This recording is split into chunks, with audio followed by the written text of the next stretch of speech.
तुम जानते ही हो सब लोग, अभी थोड़ी थोड़ी कम हो गई है पर अभी भी है। महिलाएं जब जाती हैं टोलियां बनाकर, मंडल बनाकर से गाँव गाते गाते पैदल पैदल, तो बीच में गीत गाते जाती हैं अपने अपने गीत। तो ऐसे गोकुल की गोपियां भगवान के दर्शन करने, स्नान कराने जा रही हैं, तो हर गली में से, हर मोहल्ले में से गोपियों की टोलियां गीत गाते जा रही हैं भगवान के। एक टोली में वो सम्मिलित हो गई, माया भी, रूप बदलने वाली महिला माया का रूप लेकर आई है। हाँ, और वैसे महिला होती ही माया का ही रूप है। महिला माया का ही रूप होती है, चाहे जितनी भी हो, जैसी भी हो, पर पुरुष को ठगने का काम महिला से ज्यादा कोई नहीं कर सकता। चालू चालू डकैती डाल सकती है महिला, क्योंकि महिलाओं ने बड़े बड़े ऋषि मुनियों को औंधा कर दिया है, गधा घोड़ा बना दिया है,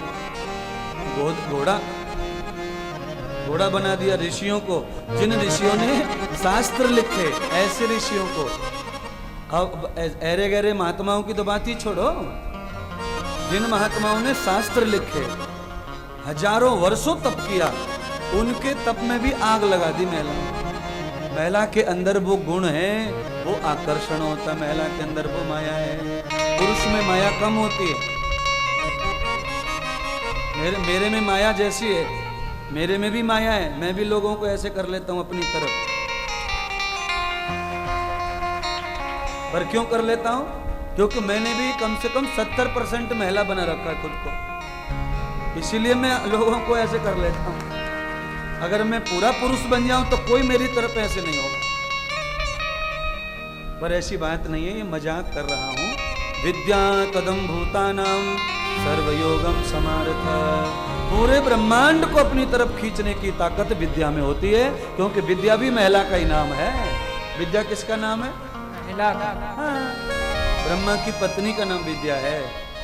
उनका नाम सावित्री भी है, सरस्वती है, ब्रह्माणी है और विद्या है। इतने नाम है ब्रह्मा की पत्नी के। वो जहां आ जाए वहां सर्वस्व आकर्षण आ जाता है, सब लोग वहां दीवाने हो जाते हैं। विद्या सर्वत्र पूज्यते है, महायोगम अमराह महाराजो तद पूजनम। राजा, एमएलए, एमपी अपने राज्य में पूजे जाते हैं, पर ये महाराजा लोग, ये विद्यावान ज्ञानी लोग सारे विश्व में, मैं तो पूरे देश में घूमता हूं, एक भी कोना बाकी नहीं है। कहो तो एक महीने में 4-5 राज्य हो जाए। आज यहाँ कथा, कल बिहार में, परसों पंजाब में, पर हरियाणा, सब जगह ऐसी भीड़ है। सब क्या पहले से लोग खड़े रहते बैंड लगा के स्वागत के लिए, क्योंकि विद्या सर्वत्र पूज्यते। विद्या की पूजा, तप की पूजा सब जगह है, पूरे ब्रह्मांड में है। राजा भी उसे पूजता है, पर राजा अपनी सीमा में पूजा जाएगा, धनवान अपनी सीमा में पूजा जाएगा, पर जो ज्ञानी है उनकी सब जगह पूजा होगी, सब जगह सेवा होगी। तो आप धनवान हैं रहें, पर हमारा परम धन ज्ञान है, विवेक है, तप है। जिनके पास विद्या है उनके पास विवेक जरूर रहता है। जिनके पास विद्या नहीं है उनके पास विवेक नहीं रहता, उनके पास बुद्धि रहती है। और जिनके पास केवल बुद्धि है उनकी पूजा नहीं होती सब जगह। उनकी पूजा कहाँ होगी? जहाँ तुम अब नौकरी कर रहे हैं, अफसर बन के बड़े साहब हैं, ऑफिस में पूजा होगी, दूसरे ऑफिस में के डंडे पड़ेंगे। कौन पूछ रहा है? क्या लेने देना, तू कौन है भाई? पर जिनके पास विद्या है, विवेक है, उनकी सब जगह पूजा है, सब ऑफिसों में पूजा है। हाँ, विवेक।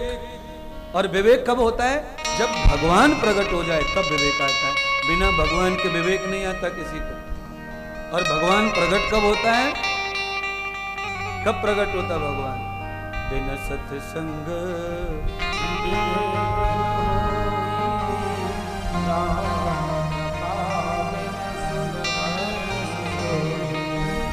देख लो, रामायण में लिखा हुआ है कि सत्संग से विवेक पैदा होता है,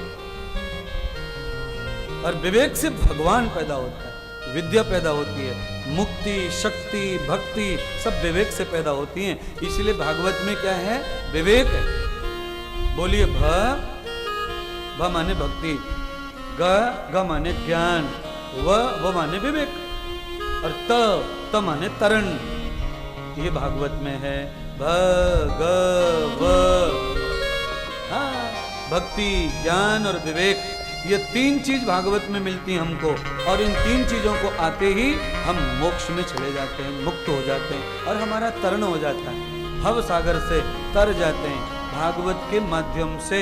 भागवत सुनने का माध्यम, समझने का माध्यम और उसे धारण करने का माध्यम। एक होता है रंग घोलना, पिचकारी में भरना और किसी के ऊपर फेंकना, ये भी है। और एक होता है रंग घोलकर अपने ऊपर डालना। तो मैं चाहता हूं कि किसी दूसरे को रंगने से अच्छा है कि रंग से पहले खुद को रंगो। पहले खुद तो होली में आ जाओ, पहले खुद होली के खिलाड़ी बनो, फिर दूसरे पे रंग डालो। आप तो चमक दमक बना के घूम रहे हैं, दूसरे को रंग बिरंगा कर रहे हैं, ये ठीक नहीं। पहले रसीले आप बनो, फिर दूसरों को रस दो। आम में रस पहले होता है, फिर हमारी जीभ पे रस आता है। नींबू में रस पहले होता है, फिर हमारी जीभ पे रस आता है। उनमें रस नहीं होता तो जीभ पे भी रस आने वाला नहीं है। हाँ, मेरे पास में रस है तो ही तो आप रस में डूबे हो। मेरे पास मजा नहीं होता तो तुम मजे में काहे को बैठते, टेंशन में बैठते। तुम्हारा टेंशन खत्म हो गया है, इसका मतलब है कि आपके टेंशन को खत्म कर रहे महाराज, तो कथा सफल है। ये बिल्कुल सत्य कथा है। दर्शनम प्रसन्न मूलम सवदनम यथागम्यम च दर्शनम।